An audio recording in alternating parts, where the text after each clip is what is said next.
Hello, everyone. Are you on break? Hi, I'm Kara Warner. I work for People Magazine, and I have the pleasure to be your moderator today. And I'm just going to get right to it and introduce this wonderful cast. Please welcome Mr. Jon Favreau, the director. Ms. Lupita Nyong'o, the voice of Raksha. Mr. Neil Setti, Mowgli. Sir Ben Kingsley, the voice of Bagheera. Giancarlo Esposito, the voice of Aquila. And producer Brigham Taylor. I almost said Brigham Young. Thank you. Yes. Okay. So I will just start things off and then turn it over to you guys. Mr. Favreau, can you talk about why this movie at this time? Like, what convinced you to go for it right now? Well, a lot of it was the enthusiasm of Disney and specifically Alan Horn, who's really connected with this film, with the story from the Kipling stories when he was growing up, and I connected very much with the animated film when I was growing up, and so we had common ground of both having great affection for this property, and the question became, if we love it so much in those other forms, why do it now? And as he pointed out to me, he says, look, when he saw Life of Pi, he realized that the technology may have come to a point where you can actually tell the story in a different way and maybe bring some of what existed in his imagination when he was growing up visually onto the big screen. And I was very compelled with the idea of taking what can be done in visual effects now. And I was also very impressed with films like Planet of the Apes, Avatar, Life of Pi as well, and specifically what was done in Gravity, the way that they filmed the principal photography almost as though it were an element shoot for an effects piece, and it became a big puzzle. And after sleeping on that and thinking about it, I came up with a take on it. And when I came back and we all discussed it, it sounded really, really cool. And so 100 years ago was the book, 50 years ago was the animated film, and now 50 years later, it's time to update the story for our generation. I want him dead. The jungle is no longer safe. I'll return him to where he belongs.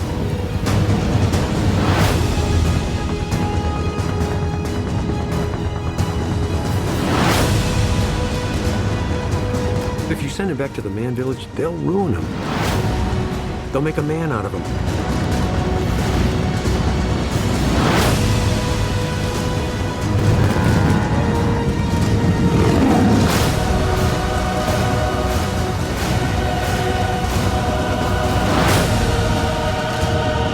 You will always be my son. I'm Mowgli, and this is my home.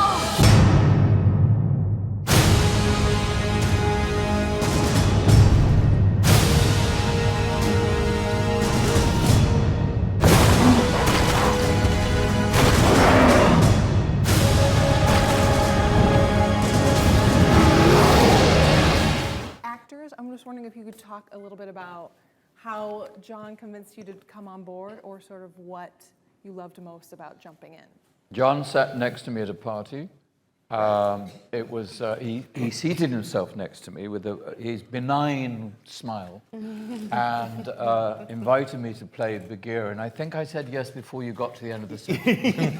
Yes, we had met on the set of Iron Man 3. Yep. And I went from being completely starstruck to being impressed until finally just feeling a lot of affection for him.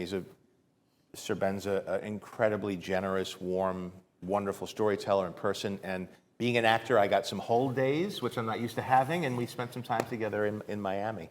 Nice. I think that the captain in charge of the project brings his or her taste to the project, and I knew Jon well enough, and I'm fond enough of him to know that his taste and judgment and his perception of humanity and childhood and storytelling completely concur with mine, so it was a joy to join this beautiful project of his. How were you convinced?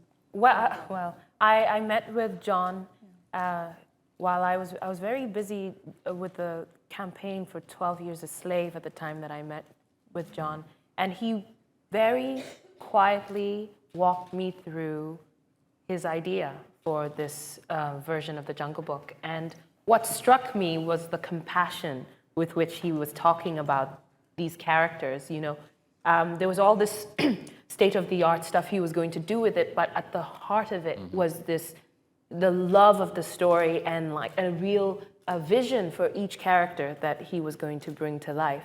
And for me, that was what got me. Nice. Mr. John and I were working on, John called me to do a trailer for a game called Destiny. And there was a little piece in the beginning of that trailer that father was reading to his son the story of Mowgli from the book. And so we connected immediately in between takes talking about the book and the material. And I'm a Kipling lover. And it went away. And wouldn't it be cool if one day this could be a re-realized film? And John is so, as Sir Ben said, really in touch with all of his experiences, and which is really wonderful when you meet someone who is that keen and that sharp, who has not only the memory of it, but has the actual feeling for it. And so we had this wonderful conversation regarding it, and then months later, he called me and said, "Hey, guess what?" Which excited me very, very deeply. Just in my head, remembered him reading the strength of the pack is the wolf, and the strength of the wolf is the pack. And as we were developing the script for Jungle Book that I was hired for, completely years later, I think, or a year later, I remembered him reading that when we worked together, and I said, that's the guy we need for Aquila, who's the one who's sort of passing the law down to the next generation of wolves. So it's very weird how these things kind of, it's hard to imagine that there's not some guiding force to the way all of things that seemingly are. Exactly, for me it's synchronicitous, because for me this story came from my mother. I come from divorced parents, and I have a brother. So my mother would read this Law of the Jungle to us because it was us three. We had to survive. It was the three of us. And so it really meant something very deep inside me. And it's like when I tell my 4 girls now, you never leave a man behind. When you go to the bathroom, anywhere, you never leave anyone behind. So that plays through to my life. That became the theme. As we developed the script, that became our theme. And it all came from just drawing back to the Kipling, drawing back to this experience, hearing a wonderful performance in my head that I had heard, and then so it organically evolved into that. Nice. Last question from me before I turn it over to you guys. Neil, if you could talk about how crazy your auditions were, and then sort of those first meetings you all had. I understand Mr. Favreau sort of had you sort of work through things, and if you could just kind of talk about what that was like starting to play around with the material. It felt like it was too easy, like that shouldn't have happened like so easily. I just auditioned once and John really liked me, and then the first time I met Sir Ben Kingsley and Lupita, I voice recorded with Sir Ben, and I met you at D23, right, the convention, and that was a lot of fun. Yeah. I got to see like my face. And what about the sort of how you orchestrated everyone meeting each other? And Well, I tried to get them to perform as much as I could together, because I didn't want, I've done animated voices before, and it tends to degrade eventually to, okay, just say it again louder. and depending on how good the filmmaker is, either they use the loudest take because it has the most energy and wakes the kids up in the audience, or they could weave together the subtlety of a performance, but it's a lot to ask of people. And I wanted this to feel like a live action film and not an animated film, and part of the key was to get a very conversational performance.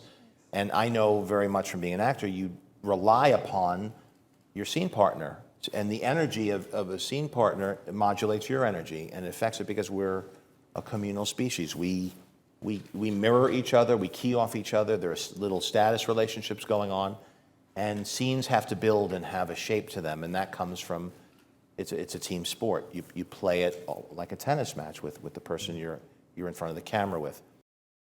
Luckily, Neil came with me whenever I went to different locations, or I think Sir Ben was the first person that Neil worked with, and of course, he's you know, a wonderful teacher and mentor and experienced thespian. And so passing good habits on to the next generation, which works so well for the relationship between the two of them on screen, and with Bill Murray as well, and then to get Bill Murray with Christopher Walken as well. So it's always trying to get combos and making sure that I had reference or capture data for the animators to work from. I'm curious for the actors to talk about surrendering themselves, their personalities, and some of their physical features into the characters they're voicing, and the relationship that an actor now has with the kind of surreal special effects that John has so expertly created with his team for this film. So starting with maybe Age Before Beauty, Sir Ben, would you like to address that? My secret to my performance, I discovered later, which is odd, but I had an intuitive feeling, grasp of something in him, and I realized much later that I actually am playing Kipling, that Bagheera is Rudyard Kipling. He's the voice of Kipling in the story.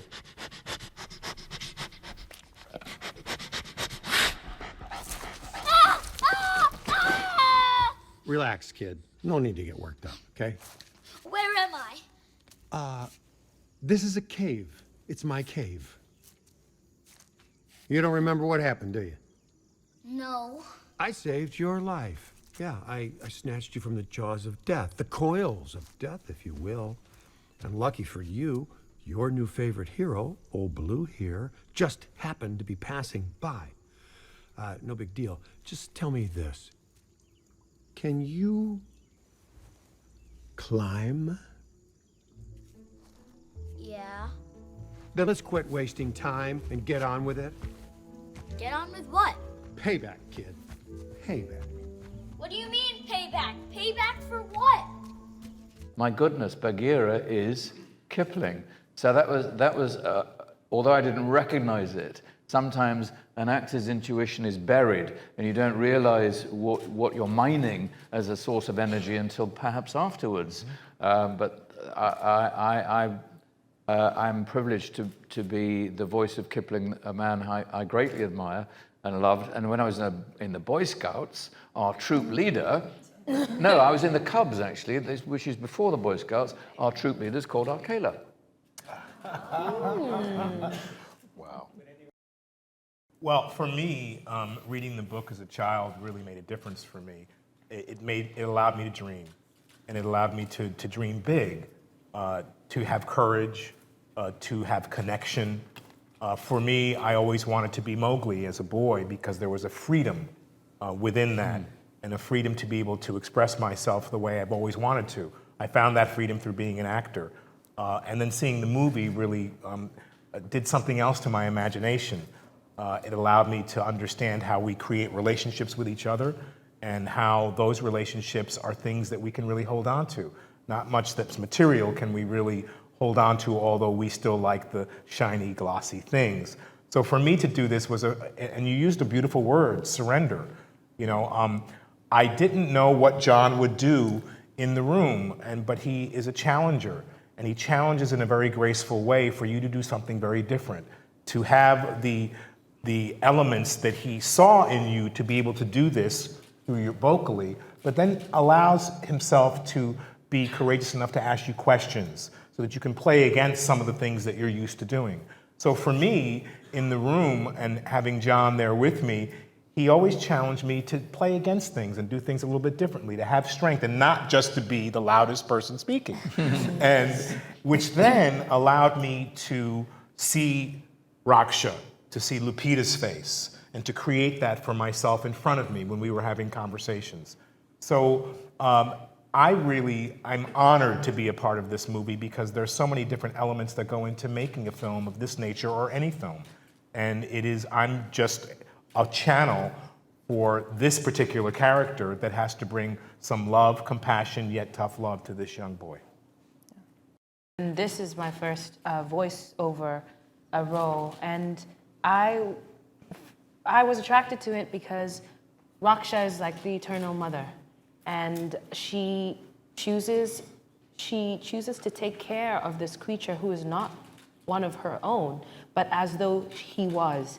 And I remember I did a session of voiceover really early on, and then a few months later, John called me in again, but this time he had Neil's performance captured, and that really grounded the mother-son relationship for me, to see the vulnerability of this boy and the love that he had for the wolf. It only made my love for him grow even more. And it's such a beautiful image to see these two very different creatures have this very real bond. I really loved all the Disney references and the homages to the original film, but I stayed through the credits and I noticed at the very end it says Fantasound was the sound. Yes. I was wondering if is that just a joke that you guys added, or is Disney really calling their sound mixing department Fantasound now? Fantasound. Fantasound, since it was going to be a concert film, Walt had a vision to put the audience in the middle of the music. And what would be required, and I think they only did it in 2 theaters. I think they did Carthay Circle, I did a theater in New York. They put speakers all around the theater, which cost a tremendous amount of money, even in its day. I think it was $100,000 to outfit a theater. And they had to mic the orchestra using a lot of isolated microphones, I think 30 microphones. I don't know the specifics, I don't remember them, but this was essentially what the concept was. And I remember when I was talking to my sound people and to my composer, John Debney, I said, wouldn't it be cool to explore what Fantasound would be now? Because it only worked in 2 theaters and only for the 1 film. I think it was something he thought you'd use in perpetuity, but it was something that was abandoned rather quickly. And the sound engineer said, well, Atmos sound has that many speakers all around the theater. You use it for sound effects. There's no reason you couldn't use it for music.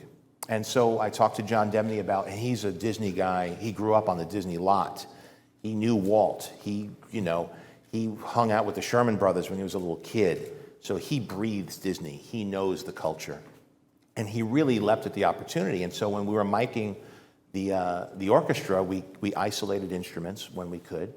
And in the sound mix, Laura Hirschberg, who's our music mixer, we tasked her in the Atmos mix with creating a Fantasound mix. So if you go to see the film, certainly in Atmos, perhaps, I'm not sure in 7.1 how it works, but specifically for Atmos, you will feel that there are instruments that move around the theater, especially isolated instruments like the flute as Mowgli's running. So if you ever see it in a Dolby cinema, you'll experience a version of what we were trying to channel, which was Walt's vision for this.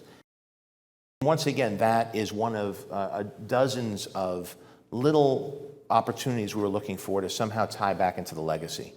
There are visual cues in the film that, as time goes on and people get more familiar with it, you'll start to notice bits of Dumbo in there. Looking at the Monstro chase and Pinocchio inspired some of the King Louis stuff. And certainly from Jungle Book, you'll see a lot of shots that are pulled from one film into the next.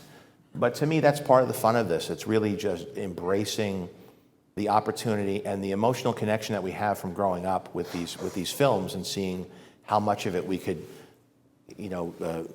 just knead back into the dough of the film. And Fantasound was one thing I had wanted to do.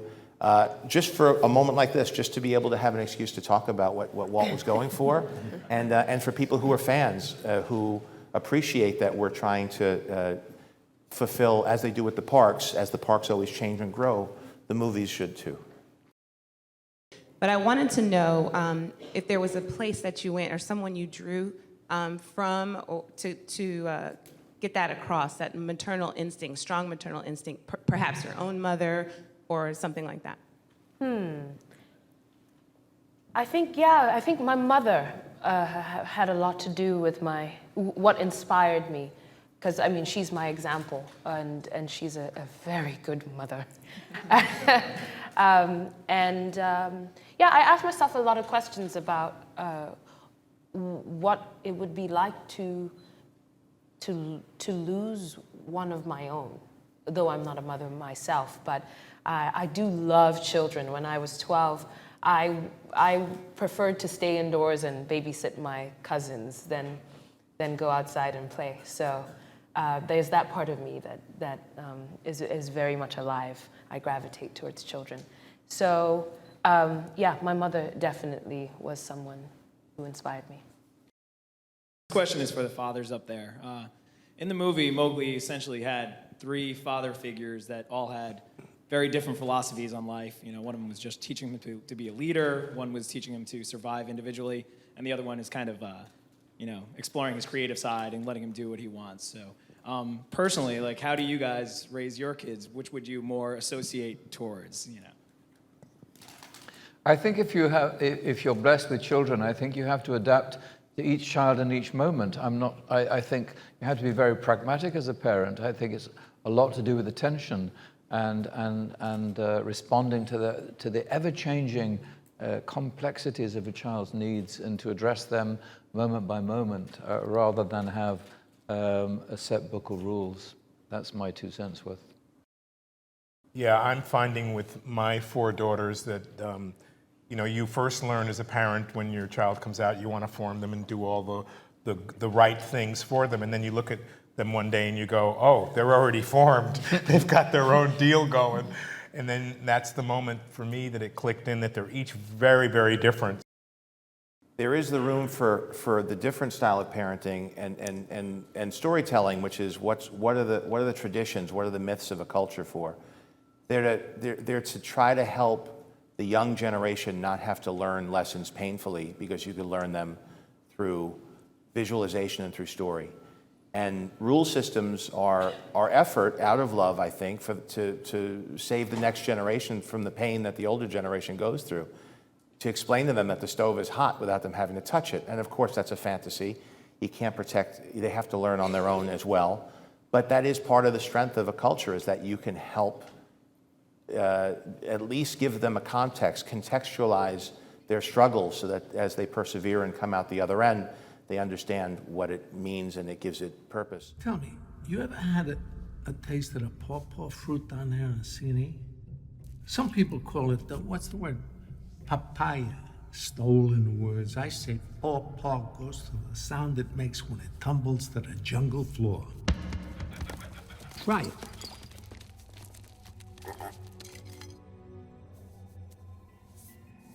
Go ahead.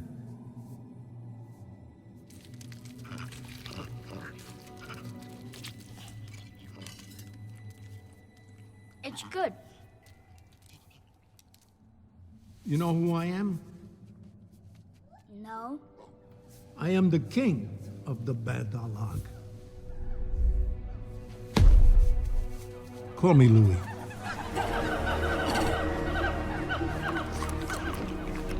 So although there are 3 father figures and 1 mother figure here,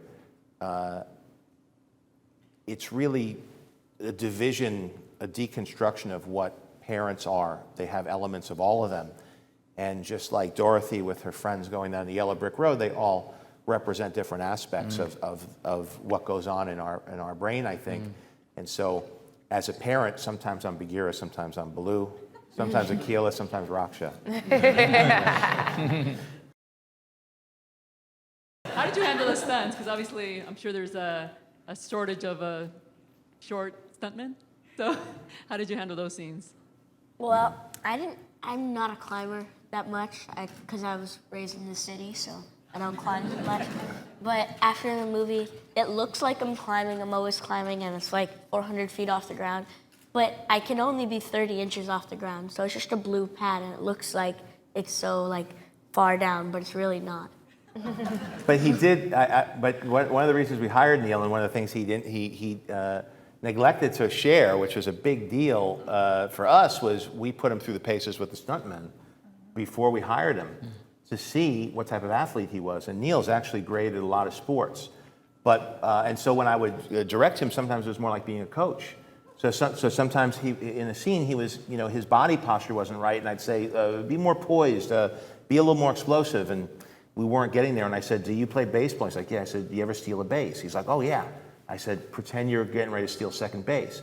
So when you watch him running away from the cattle in the stampede, that wonderful posture he had, he was stealing bases. I said, okay, go for it. Okay, the pitcher's looking at you. Okay, go for it, break for it. And so you get this incredible sense of focus out of him.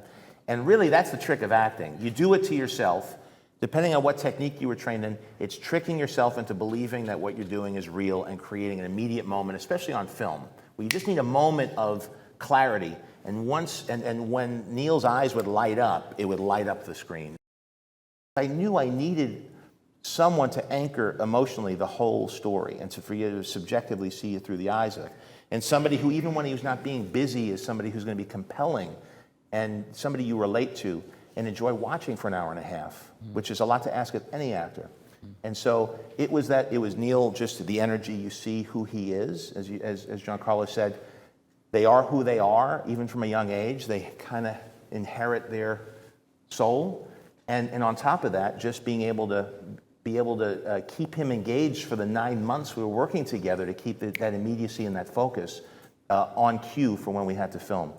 So it's a big deal what Neil was able to do, and I think a testament to all the people, not just the people on this couch who worked with him, but also the crew, which was really like a family.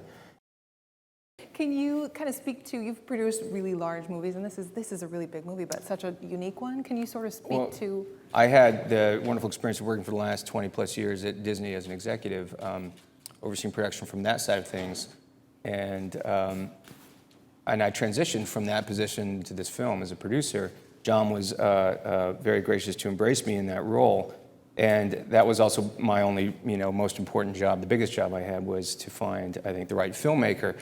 And so we knew when Alan talked about making this title and what we could do with this title, and we all imagined what it could be, you started to figure out what kind of skill sets you needed to pull that off. You need someone who had the warmth and humanity to inject it with the charm and with the thematic quality you needed. And then you also had to have someone who knew how to master this incredibly complex thing, because we knew that there wasn't going to be a live animal on the set. There couldn't be. In fact, to portray it the way Kipling had imagined it, had envisioned it, if perhaps even for the first time, because he was envisioning a live-action world with a child living amongst these animals. We needed someone who could do all that, and when you looked at the list, it whittled down to one guy. And I'd known John a little bit. And he wasn't available. And then we called John.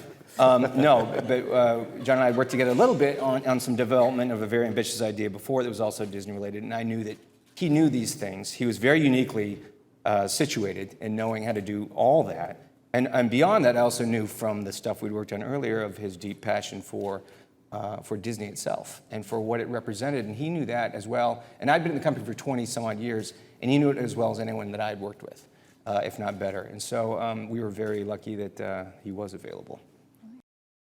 I think your love for the story shows in every frame. So going into it, what was your biggest fear? And now coming out of it and having it come to the masses, what are you most proud of or most excited for people to see? My biggest thing was not to drop the ball on the people, for the people who love this underlying property. And knowing inherently I couldn't just take the G-rated musical for children and make it photoreal. I knew we were going to have to deviate in some basic inherent ways from that, and could you still preserve the soul and the charm and the feeling of the first one while including aspects from the Kipling stories and changing it from a G-rated musical to a PG-rated adventure that would have more thrills and be more exciting and scarier at times than the original, but also maintain the heart, the humor, and the music too. And this is something that belonged to the whole culture before we decided to update it. And so so it's very exciting, and these have been a very exciting couple of days as people are seeing it for the first time, and as these thoughtful questions are coming through, as I sit in the rooms and talk to each of you, it's all I'm starting to get the sense of how it all came together and how we did. So I think we're very grateful to all of you for taking the time to ask these thoughtful questions, to take the time to share spread the word about it, and also to the sense of relief as this is all closing out and we could kind of exhale and let it know that our job's done and now it goes out to the world.